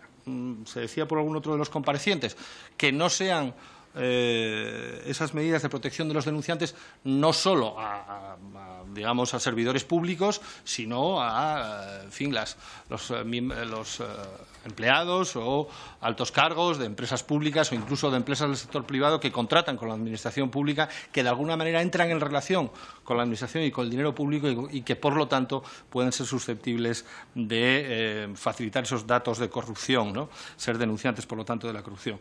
Nosotros nos parece que efectivamente hemos sido quizá muy restrictivos en el ámbito de aplicación subjetiva de esta norma, de todo ese catálogo de derechos de denunciantes de la corrupción, y pretendemos, mediante las enmiendas, ampliarlo en la línea de las cuestiones que ustedes, algunas de las cuestiones que ustedes nos han remitido mediante esas propuestas de enmiendas. Bueno, ya digo, como no pretendo hacer ninguna tesis en cada intervención, sí agradecerle las aportaciones y sí le pediría, pues en la misma línea de lo que he hecho algunos otros comparecientes, si considera que es necesaria una actuación integral o, como parece ser por alguno de los miembros de la comisión se ha propuesto, pues, habría que deslavazar o, disolver todas estas propuestas que están contenidas en un único texto legal, que además lleva por nombre Ley Integral contra la corrupción y protección de los denunciantes.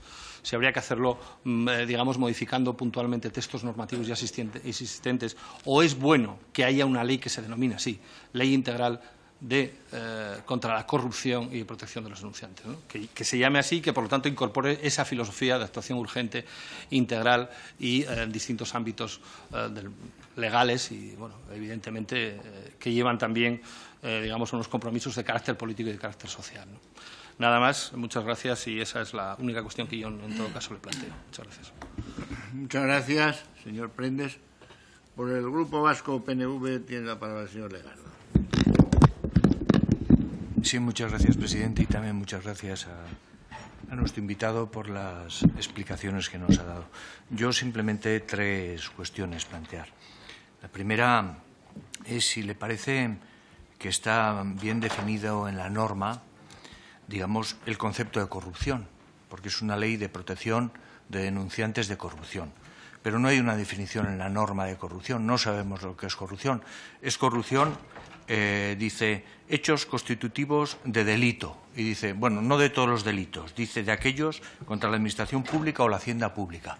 Claro, dentro de estos delitos está ahora mirando, está el abandono del puesto, violación de secretos, infidelidad de custodia de documentos, malversación. Es decir, hay muchas cosas que ni sociológicamente se entienden por corrupción. Segundo, dice,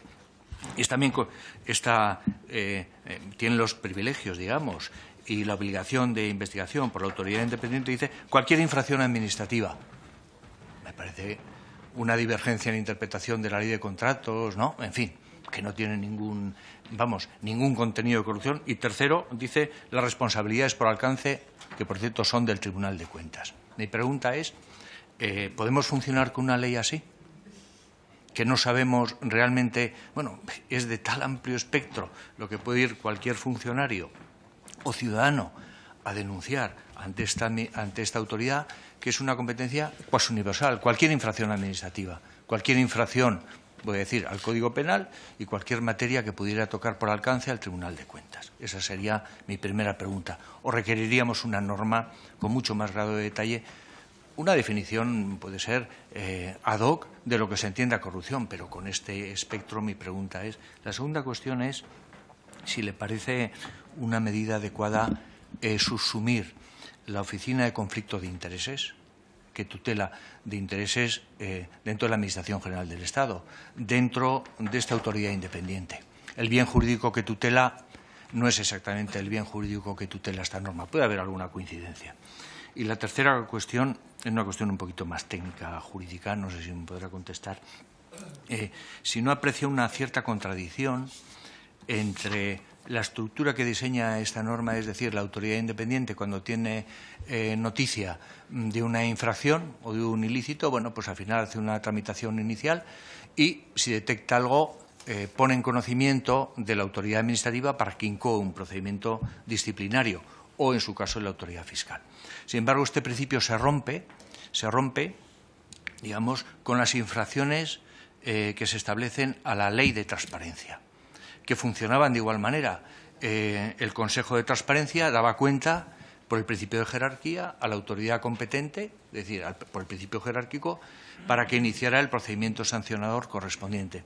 En esta norma, para ese aspecto, se rompe, porque dice que el competente sería la autoridad independiente. Ya no se respetaría el principio de jerarquía, que es lo que dice respecto a casi todas las infracciones. Hace una excepción con, digamos, las infracciones a la Ley de Transparencia. Lo mismo lo rompe para las comunidades autónomas. Le digo, si ese doble tratamiento le parece adecuado o le parece que debiera haber solo uno y precisamente el que respeta el principio de jerarquía. Nada más y muchas gracias. Gracias, señor Legarda. Ahora, para finalizar las intervenciones de los grupos, por el Grupo Popular tiene la palabra la señora Cortés. Sí, pues muchísimas gracias, presidente, y muchísimas gracias también al compareciente por su intervención y por la cantidad de datos y de información que nos ha proporcionado. Lo bueno que tiene de hablar la última es que algunas de las cuestiones que yo quería plantear ya han sido planteadas por los que me han precedido en el uso de la palabra, con lo cual me referí de una manera muy tangencial a ellas. Y lo que sí que quisiera hacer es comenzar suscribiendo las palabras que el señor Cámara ha dedicado al respecto de la independencia del Tribunal Constitucional. Yo también soy una férrea defensora y creyente en el Tribunal Constitucional y lo he dicho más de una vez en esta Cámara y lo sigo manteniendo. Cuando mi grupo, el grupo parlamentario al que yo pertenezco, hace la propuesta para un candidato a ocupar unos puestos ya sea del Tribunal Constitucional o cualquier otro de los órganos a los que tenemos obligación de presentar para ocupar esos puestos, desde el Grupo Parlamentario Popular, y a juzgar por las palabras del señor Cámara, entiendo que su grupo también, siempre estamos pensando en la profesionalidad de las personas a las cuales presentamos y nunca con la intención de pensar o creer que puedan ir a obedecer órdenes o a defender nuestras ideas o nuestra posición política en sus puestos. Creemos firmemente en esa profesionalidad y, por supuesto, en la capacidad de las personas a las que proponemos.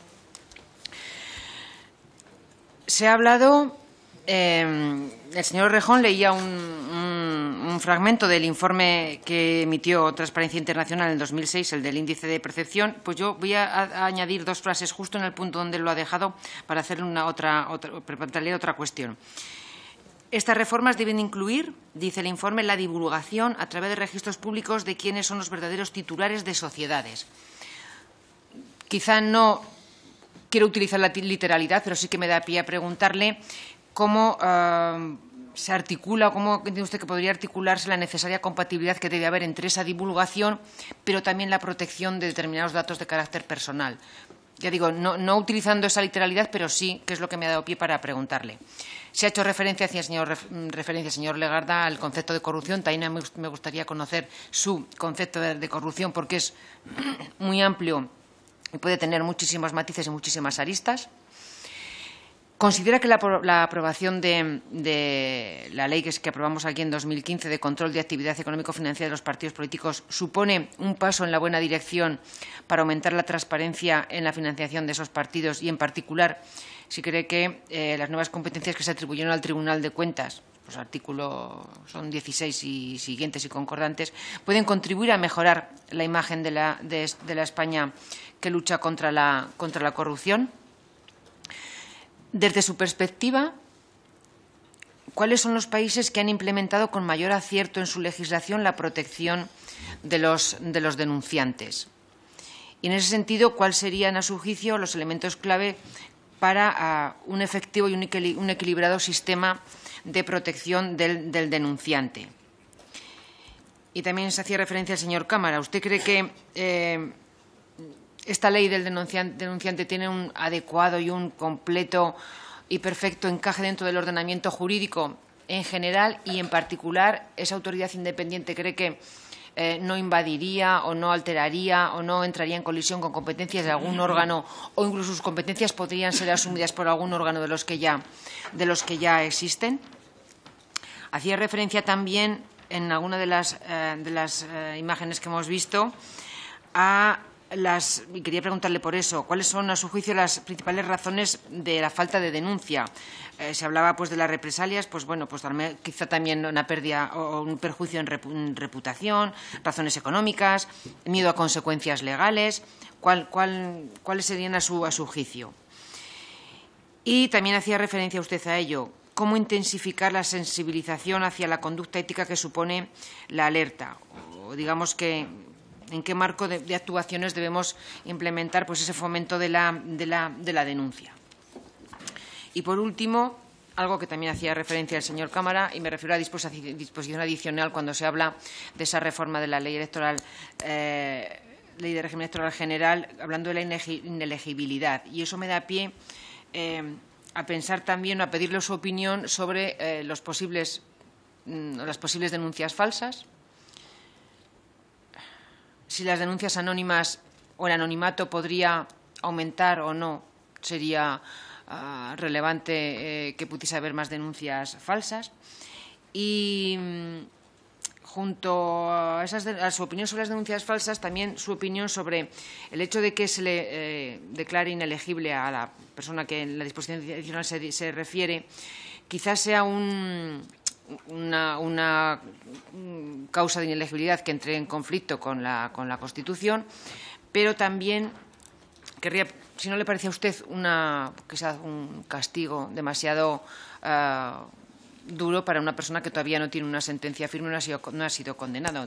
Eso, si tenemos en cuenta, o si nos creemos realmente lo que es la presunción de inocencia, que quizá, en últimas o en algunas ocasiones no está verdaderamente o bien defendida o bien entendida por todo el mundo.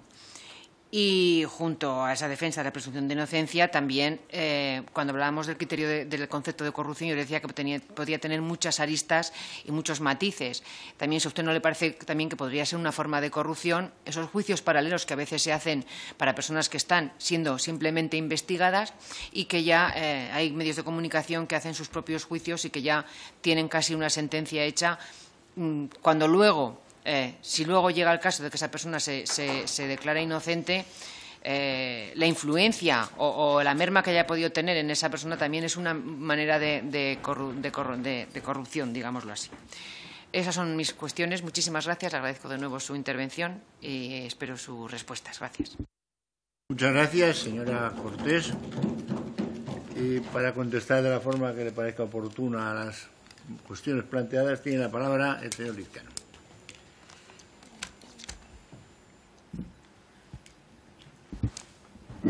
Muy bien, pues muchísimas gracias. Yo creo que hay muchas, numerosas, muy importantes o muy significativas y muy interesantes preguntas. No sé si voy a ser capaz de contestar a todas ellas, ni siquiera a una buena parte, por lo menos de alguna manera mínimamente adecuada y fundada.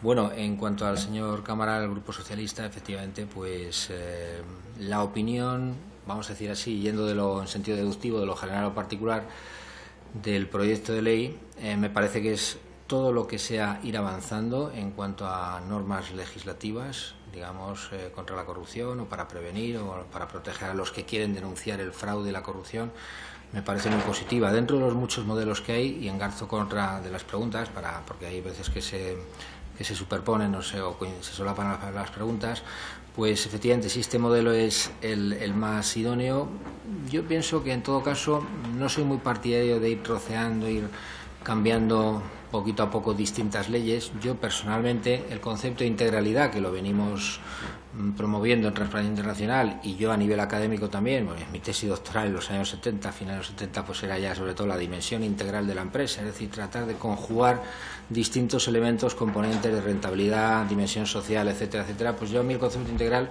siempre me ha parecido muy bien, integral e integrado, siempre digo, en muchas cosas en la sociedad, en la economía, etcétera. Entonces no me parece mal el modelo como tal, es decir, abarcar pues en una ley que se cambien distintas en un solo proceso, para no dispersar con modificaciones parciales a muy distintas. Yo creo que se pierde sinergia, se pierde esfuerzo, pero en fin, es una opinión en todo caso personal. No nos hemos pronunciado porque sobre muchas de las cosas que me han preguntado, nosotros tenemos una comisión de prevención de la corrupción. Hay dos comisiones, una de medidas legales y sociales contra la corrupción y otra de prevención de la corrupción en temas de contratación, etcétera. Entonces son las que se reúnen, toman acuerdos y nos pronunciamos sobre una serie de cosas. Sobre otras podría yo estar improvisando, pero no tenemos, digamos, un pronunciamiento, con lo cual me voy a permitir, pues a lo mejor no entrar a dar una opinión individual, o sea, personal.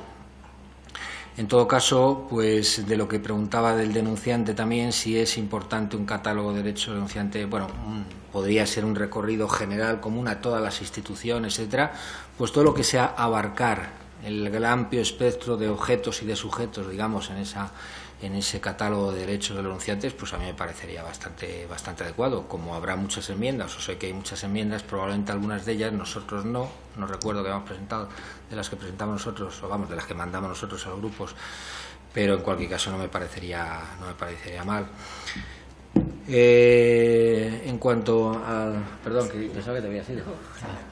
Bueno, entonces, en cuanto al tema de la autoridad independiente, claro, es difícil el perímetro de la autoridad independiente, es muy difícil dar con el quid de la cuestión, es decir, bueno, pues si es en el artículo 8, si es apropiado que esa autoridad independiente tenga una capacidad mínima, digamos, de informar, resolver con carácter vinculante o no sea vinculante o no, y si se puede hacer un poco la proyección, la extensión al ámbito local, pues quizá a lo mejor si se hace de una forma más o menos consultada o consensuada, que tenga carácter vinculante, si parte, digamos, la resolución de la autoridad en primera instancia y ya tiene un carácter vinculante, quizá a lo mejor cabría un sistema de modulación, de compartir un poco la decisión con otro tipo de órganos. Si es excesivo el presidente que se le impida, vamos, o que se limite el hecho de que haya tenido que pasar por un largo, adivino, pues, o demasiado largo para el señor Cámara, de 10 años en no ejercicio cargos públicos, quizá todo sea opinable. 10 años puede ser, bueno, pues un periodo demasiado largo, demasiado exigente, pero en fin, eso es como todo. Supongo que los grupos parlamentarios tendrán ustedes opiniones distintas o no, y bueno, pues que se imponga la mayoría, decir 10 años, 5, 6, 7, quizá 10 años, de luego es un criterio bastante amplio, bastante exigente, bastante riguroso. Bueno, la necesidad de proteger suficiente, en fin, el tema de las filtraciones es un tema muy delicado. Nosotros lo hemos hablado aquí a nivel nacional y nosotros en talleres que hemos hecho en las asambleas, o sea, en las reuniones internacionales, el tema de las filtraciones en los medios o no, es un tema de cómo acotar, ¿no? Cómo parar o cómo, digamos, impedir que sean filtraciones, además muchas veces filtraciones realmente interesadas y basadas en en objetivos bastante procelosos, bastante faltos. Es, digamos, difícil digamos, establecer un perímetro de negación, digamos, de evitar ese tipo de filtraciones. Yo ahí no me veo capaz de hacer un criterio para evitarlas. En todo caso, sí que hay filtraciones. Efectivamente, nosotros cuando tuvimos unas conversaciones para el convenio con la Fiscalía General, pues efectivamente hablamos del tema. Ellos estaban, los fiscales o la Fiscalía están bastante sensibilizados con este tema.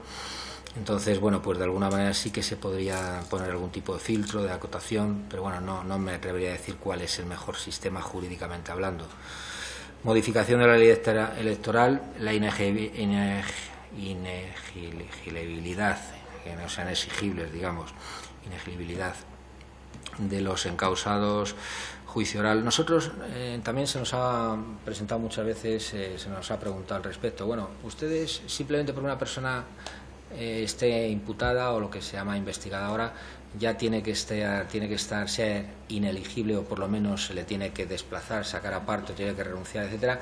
Nosotros no tanto, pero sí que el criterio nuestro es que cuando haya escrito acusación del fiscal o juicio oral. Entonces yo creo que ya sí que cuando se ha abierto el juicio oral es que hay bastantes indicios, no seguridad, porque siempre puede haber casos en que luego efectivamente no haya condena, no haya sentencia firme condenatoria, pero sí que pensamos que es un momento, a nosotros nos parece razonable, ni simplemente tan alegremente como aquí alguien, el juez admita a trámite una cosa y ya está imputado una cosa o investigado, ni tampoco haya sentencia firme, que todos sabemos lo que duran o lo que tardan las sentencias firmes. Entonces eso le podría dar pues una cierta inmunidad, no sé, o impunidad temporal. Entonces nosotros pensamos que cuando haya unos vestigios, unos indicios, cuando hay juicio oral o hay escrito fundado acusación, pues pensamos que sí, ese es nuestro criterio. Podemos estar equivocados, pero es el que venimos defendiendo, además acorde con otros capítulos, o sea, con otros países de nuestra organización. Eso es lo que pensamos. En cuanto al Tribunal Constitucional, yo en ningún caso he hablado del Tribunal Constitucional. Yo lo que decía, efectivamente, como parte, digamos, como postura nuestra en general para los órganos constitucionales. Nunca he dicho el Tribunal Constitucional. A mí me parece el Tribunal Constitucional además es que es absolutamente necesario y respetabilísimo, etcétera. Pero sí que los órganos constitucionales en general pensamos que es bueno, sea el Tribunal de Cuentas, sea el Consejo General del Poder Judicial, en fin, lo que son los órganos constitucionales, que de alguna manera haya una especie de mayor apertura por meritocracia, además de que luego pues los partidos políticos tengan siempre, pues en función de la representación que tienen del pueblo, o sea, de los ciudadanos, pues tengan. Pero el Tribunal Constitucional no he mencionado expresamente ese órgano, por lo tanto también contesto a la señora ponente, del Grupo Popular, y nos referíamos a los órganos constitucionales que entendemos que tiene que haber, como en otros países hay un sistema de filtración de méritos, que haya una elección entre muy distintos candidatos, pero que pueda haber una apertura, no necesariamente los que dice cada partido político. El hecho de que lo designe un partido político quiere decir que esa persona no es la máxima autoridad o puede ser. No, para nada. Hay personalmente yo conozco y tengo algún conocimiento directo de personas del Tribunal Constitucional y de otros órganos y me parecen las personas más capaces y tal, pero bueno, siempre es bueno que hayan pasado por un filtro de meritocracia. Y algunos dicen, bueno, ¿y qué pasa cuando digamos se ha seleccionado un conjunto de 4 o 5 personas para un puesto y tal? Pues algunos de nosotros, quizá Manuel Villoria lo dijera aquí, si le han preguntado a ustedes lo mismo, algunos piensan o pensamos que, bueno, tampoco es, si todos son igualmente tal, pues que se hiciera incluso por sorteo, es decir, de alguna manera, pero bueno, si no, por lo menos que hayan pasado un filtro, digamos, entre todo eso y no sean directamente puestos. Pero eso con los órganos constitucionales y con otros órganos de la administración pública, con las universidades también lo hacemos, o sea que realmente eso es algo inherente, que todas las personas que pasan, que sean seleccionadas, pasen un filtro o una especie tal, pero no quiere decir en absoluto que ni las personas del Tribunal Constitucional ni las que forman parte de los consejeros del Tribunal de Cuentas, por el hecho de que hayan sido designados por partidos políticos, no sean capaces. Pero bueno, siempre es bueno que lo demuestren, o sea, que se demuestre un poquito.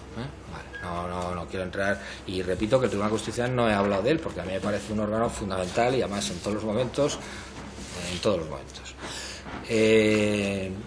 El señor Errejón también le agradezco pues las opiniones positivas que nos ha dado sobre alguna coincidencia, digamos, sobre algunas de las partes de nuestros informes. Entonces, efectivamente, en cuanto a los Paradise Papers, pues los efectos económicos y sociales de la comunicación con la corrupción. La verdad es que, primero, la corrupción tiene unos efectos tremendos. Yo, como economista, he escrito artículos y, además, en clase de doctorado y tal, hacemos seminarios y tal, y tiene unos efectos, lo que llamamos los economistas, directos, indirectos, reales y en términos de oportunidad, es decir, de lo que se deja de ganar porque un país se entiende o las instituciones como corruptas, lo que dejan de invertir, digamos, fondos de inversión éticos o otros inversores, etcétera. Los efectos son muy importantes. Y luego el tema de la comunicación de la corrupción, pues la verdad es que si de alguna manera se exagera demasiado en los medios de comunicación, porque hoy los medios de comunicación o algunos medios de comunicación tienen el lema que tienen que vender muchos titulares constantemente, entonces cuanto más exageran, más hacen un victimismo y tal, pues claro, pues la gente se enerva más, tal, entonces hay que ser comedido, hay que ir a los datos y en cuanto a la comunicación de la corrupción, pero no cabe duda que los efectos económicos y sociales de la corrupción hay muchas formas de medir pues agregando todos los sobornos que se pagan en todos los sectores,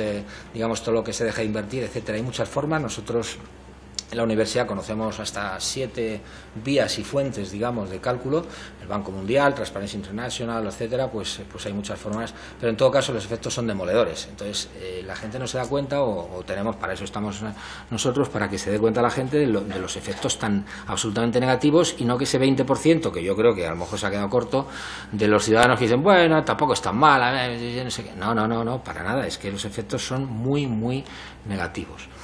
La cultura de la impunidad, pues efectivamente hay que huir de que efectivamente la visión de la visión ciudadana, que haya una cierta impunidad. Nosotros cada vez somos, creo, menos tolerantes, menos laxos con la corrupción, pero efectivamente lo que tenemos que es ir acotando entre todos, ir siendo cada vez más exigentes, más estrictos en todas nuestras manifestaciones, en la vida, en el trabajo, en lo que sea, para abordar esa posible visión que tienen los ciudadanos de que hay una impunidad y que siempre los más ricos, además, los más tal, son los más poderosos. También es cierto que los más ricos, vamos a suponer, los más poderosos, etcétera, tienen más medios a su disposición, medios técnicos, medios jurídicos, medios tecnológicos, tienen la posibilidad de darle a una tecla y mandar 10 millones de euros en un instante, en nanosegundos, que ya están en un paraíso fiscal, etcétera. Pero bueno, en cualquier caso, tenemos que combatir esa visión de impunidad. Los canales de denuncia, nosotros somos partidarios, efectivamente, y por eso también una de las enmiendas era que tenemos que hacer extensivo el tema de los canales de denuncia no solamente a las administraciones públicas, sino también, ojo, a las empresas públicas. Las empresas públicas es una asignatura pendiente por parte de todos, o sea, por parte de los economistas, por parte de todos. Las empresas públicas son un semillero, o algunas, vamos a decir así, no quiero tampoco pensar en ninguna en concreto, pero son un semillero de irregularidades, de altísimas retribuciones opacas muchas veces, de contratos, o sea, de alguna manera las empresas públicas tienen que ser tan transparentes y tan reguladas y tan controladas por la sociedad civil, por la ley, sobre todo, por las normas legales, por los jueces, etcétera, que las entidades públicas. Eso es un hecho. Y luego también el mundo privado, es decir, efectivamente nosotros pensamos y estamos siempre propiciando que en las empresas hay canales, en las grandes empresas sobre todo, hay canales de denuncia anónimos, etcétera, para que se puedan investigar. Y bueno, pues ahí un poco el umbral entre confidencialidad, anonimato, etcétera, pues es muy fino a veces, ¿no? Pero por lo menos que haya confidencialidad. Y luego el anonimato sí que da lugar a veces, y ya conecto con otras preguntas, abuso, que la gente dice, bueno, si yo no me voy a tener ni siquiera que identificar con nadie, yo voy a soltar la denuncia y nadie va a saber quién la ha hecho. Pues eso anima mucho a gente con malos fines o con fines, digamos, ilícitos, pues a poner digamos, a caldo, vamos a decir así, o denunciar cosas que no tiene sentido, que luego se ven. Claro, ¿dónde se pone el filtro? ¿Hay que investigar absolutamente todo? No, pero en cualquier caso sí hay que ver indicios, si está documentada la denuncia, si pone datos. Bueno, pues a lo mejor no es difícil contrastar algunos datos para decir, bueno, pasa una fase segunda. Si no son más que exclamaciones, tal, no sé qué, no sé cuántas descalificatorias, como nos llegan a nosotros a veces correos, pues que no hacemos ni caso, porque claro, ni se lo mandamos al Defensor del Pueblo, por nosotros veiculamos Defensor del Pueblo, Fiscalía Anticorrupción, Fiscalía Medioambiental, depende, pero cuando hay cosas que no tienen, que no son más que personas que se dedican, no tienen mucho tiempo para fastidiar a los demás o para criticar o para injuriar a los demás, pues no. Entonces, claro, es difícil decir, pero bueno, lo principal es que haya una cierta confidencialidad y que en todo caso pueda haber un tipo de esto, pero protegido, es decir, un tipo de confidencialidad protegida. La autoridad independiente, el caso de la Comunidad Valenciana, la verdad es que no lo conozco, sinceramente, pero bueno, en cualquier caso, la autoridad independiente está delimitada. Yo, por lo que he visto, es una autoridad bastante integrada, o sea, en cuanto a competencias, en cuanto a poder, etcétera.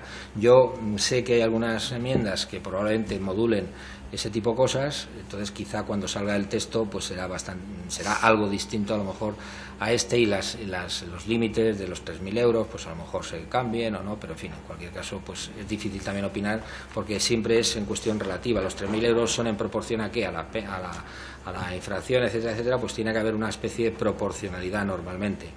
La regulación de los lobbies, pues efectivamente lo que se decía en este estudio es que mucha gente piensa, el 88% de los ciudadanos encuestados, que la gente, los españoles ricos, vamos a decir así, la gente pues tiene más capacidad de influencia. Eso ha sido siempre así, pero en tanto en cuanto establezcamos medidas de transparencia y control social, pues incluso los ricos tendrán que pasar por la transparencia, por el control social y por lo tanto disminuirá el nivel de influencias. Y luego ya pues una serie de medidas de los lobbies. Nosotros somos partidarios, y así lo hemos propuesto en un position paper que tenemos, sobre el tema de que es muy importante que haya un registro de lobistas, que por supuesto se publiciten las agendas, las reuniones, sobre todo cuando son con órganos públicos, que haya un código ético, que de alguna manera pues haya transparencia, regulación, control, conocimiento. Los lobbies en sí mismos pensamos que no son malos. Nosotros hemos debatido también a nivel internacional el tema de los lobbies. Los lobbies es una forma de acercar los ciudadanos al poder, o sea, a ustedes, a los legisladores. Entonces, si se hace bien, se hace de forma transparente, pueden mejorar los textos de muchas leyes, porque lógicamente pues los señores diputados o los que se encargan de legislar no son expertos en todo. Entonces, siempre hay muy buenas posibilidades de mejorar los textos legales, aunque sean cuestiones técnicas, y si se hace el tema transparente, registrado, etcétera. No tenemos. Nosotros, en Transparencia Internacional, decimos, no es que nosotros somos un lobby. ¿Por qué? Porque intentamos presionar a los partidos, a los órganos, etcétera, para que mejoren. O sea, somos un lobby social. Nosotros no tenemos, como es lógico, intereses ni vinculaciones empresariales ni nada, pero somos un lobby. O sea, que los lobbies en sí mismos no son malos. Lo que pasa es que lo que es importante es que se haga el tema transparente. Cuando los lobbies van para proteger los derechos de una empresa, de un clan, de un grupo de empresas, etcétera, en detrimento del interés social, ahí sí que hay que identificarlo y perseguirlo de alguna manera. Pero los lobbies en sí mismos no son un ente demoníaco, vamos a decir así, en origen. El señor Prendes de Ciudadanos, pues bueno, pues sabemos que efectivamente nos siguen bastante y que de alguna manera pues nos hacen mucho caso, en el sentido de se lo agradecemos muchísimo, pues que es una vía de que, digamos, por vía de los partidos, pues, o de un partido, también por otros, porque sabemos que ahí nos aceptan y están de acuerdo otros partidos, pero bueno, quizá ustedes en ese sentido sí que son más receptivos, vamos a decir así, con nuestras listas de propuestas, nuestros informes, etcétera. Efectivamente está mal que, vamos, eso ya lo hemos dicho, el 19% de los ciudadanos consideran norma de corrupción, no es admisible en un país desarrollado como el nuestro, en un país bastante avanzado, moderno, etcétera, no se puede admitir. El tema de la ley de unidad de mercado, no se puede admitir que haya tantísimas instituciones como esta, por ejemplo, que no publiquen, digamos, sus contratos para que todo el mundo los vea, aunque el Congreso no es que tenga una enormidad de contratos, etcétera, etcétera, pero los que tenga, pues tendrán que publicarlos. Las obligaciones de la publicidad activa se van desarrollando por las enmiendas, por los artículos, nos parece muy bien que haya un régimen de infracciones y sanciones no solamente para el título 3 de la Ley de Transparencia, sino para la publicidad activa, como está metido en esta ley. El tema de las empresas públicas, ya lo he dicho, la necesidad de esa visión integral, ya he dicho también, he contestado antes, pues que estamos muy de acuerdo, o sea que en ese sentido. El señor Legarda del Grupo Vasco, pues efectivamente definir la corrupción como venimos diciendo nosotros, como dijo aquí también Manuel Villoria, porque hemos escrito juntos artículos y tal, es un concepto muy polisémico, es decir, es muy difuso. Entonces nosotros en Transparencia Internacional lo que venimos diciendo es que la corrupción es el aprovecharse de un cargo público en beneficio particular, en beneficio privado particular de ti, de tu familia, de tu clan, de tu partido, pero es una definición muy amplia, ¿no? O sea, muy genérica. Nosotros ahora en estos 2 o 3 últimos años la estamos extendiendo también al ámbito privado, es decir, que todas las empresas que son del sector privado, de interés público, etcétera, también están con ese paraguas de la corrupción.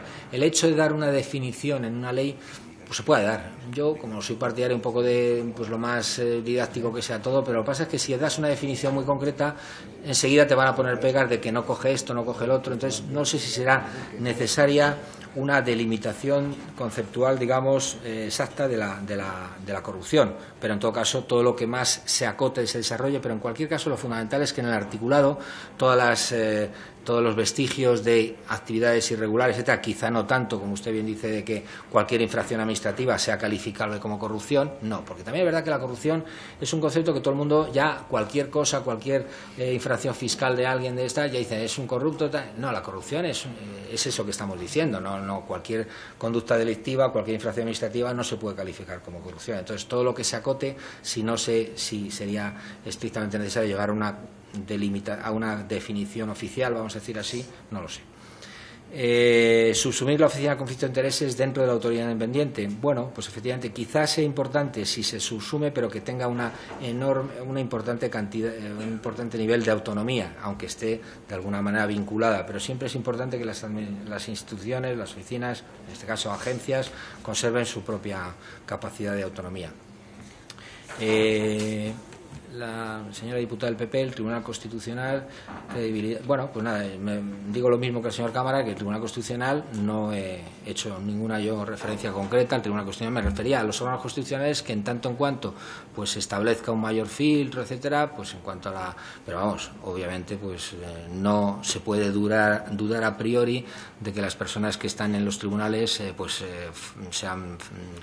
tengan alguna duda o falta de credibilidad, así a priori, o sea que siempre es bueno eso. Entonces ya no voy a entrar más en el tema. El tema de la protección de datos personales, la divulgación, bueno, efectivamente la divulgación tenemos que tener cuidado siempre en qué datos personales, quizá la propiedad de una empresa, etcétera. Nosotros en Transparencia Internacional venimos defendiendo que en todos los países haya una identificación del beneficiario real, controlador de la empresa.